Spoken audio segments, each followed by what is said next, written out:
More than 20,000 people took to the streets to demand calls for early elections after the country's deputy prime minister resigned over an alleged corruption scandal.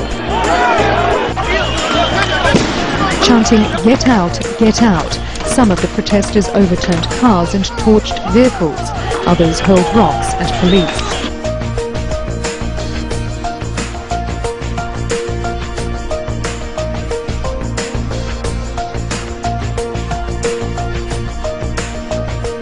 Levels of unemployment and now a sudden hike in food prices have whipped up anger. Jobless teenagers and young men have had running battles with police in the Algerian capital.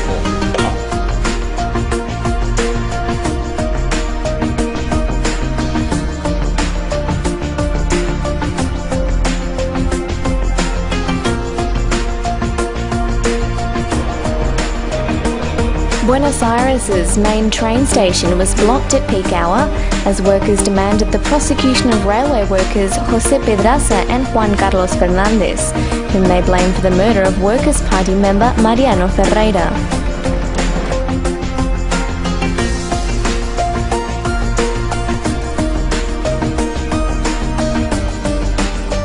The protesters marched on federal government offices demanding a stronger stance from the foreign and prime ministers. Protesters here today have firmly pointed their anger at Egyptian authorities for failing to protect predominantly Christians in Egypt. But they also want the federal government here in Australia to do more. They're asking Julia Gillard to condemn the attacks.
Our demand is really from Canadian general public and Canadian government perspective. We want to educate and make them aware that what atrocities he has committed.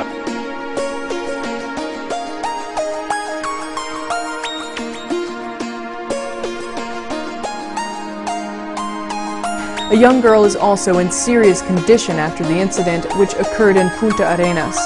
Protests in the Magallanes region, characterized by roadblocks cutting off essential routes, have paralyzed transportation in the region and led to looting similar to those seen in Bolivia when cuts in government subsidies saw gasoline prices rising by as much as 83%.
Protests continue in Egypt. They want President Mubarak to end his 30-year rule.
About 5,000 tribal villagers took part in protests on Wednesday in the town of Maithon in India's eastern Jharkhand state, demanding jobs from the local power company. According to the villagers, 1,200 acres of land was purchased from 1,600 families for a joint venture between Tata Power and Damodar Valley Corporation. The villagers say they were promised jobs for every family in lieu of the land they gave up.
Well, around 1,000 people gathered in the Jordanian capital of Amman today to protest over unemployment and rising living costs. The government slashed prices and taxes on some foods and fuel this week to help the poor, possibly fearing a replica of the deadly economic riots rocking Tunisia and Algeria. But many believe that the recent measures to be insufficient. One protester, wrapped in an Algerian flag, said that he was marching against price increases, but also in solidarity with the rest of the Arab world.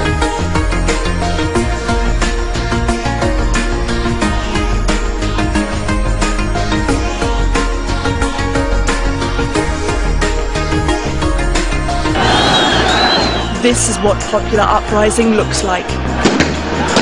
After weeks of scenes like these across the country, resulting in dozens dead. It appears to be the end for Tunisia's president after 23 years in power. And by such a dramatic political development. The demonstrations started as a reaction to massive unemployment, price hikes and rampant corruption within the government. Police and security forces responded violently, in some cases firing live rounds into crowds.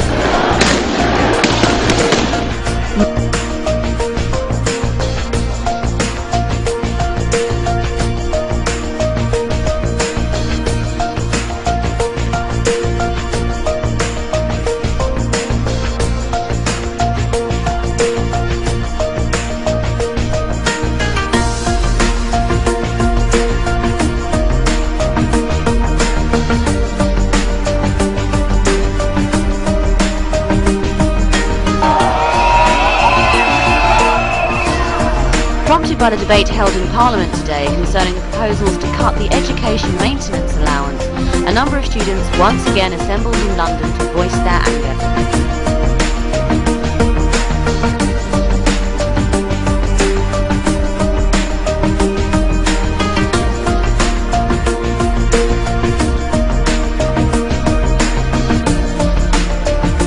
Obama to raise the issue of human rights in Tibet. On Tuesday, Chinese leader Hu Jintao arrived in the United States on a state visit, and protesters were out in force ahead of his arrival. Tibetans and their supporters were outside the White House to draw attention to human rights abuses in Tibetan regions of China, and later occupation has resulted in the death of over 1 million Tibetans, the destruction of traditional Tibetan culture, and the suppression of freedom of speech and religion. Tibetan groups and other organizations will be holding events across the US capital all week to highlight rights abuses by the communist regime during whose visit.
A clear call for their country's leader to step down.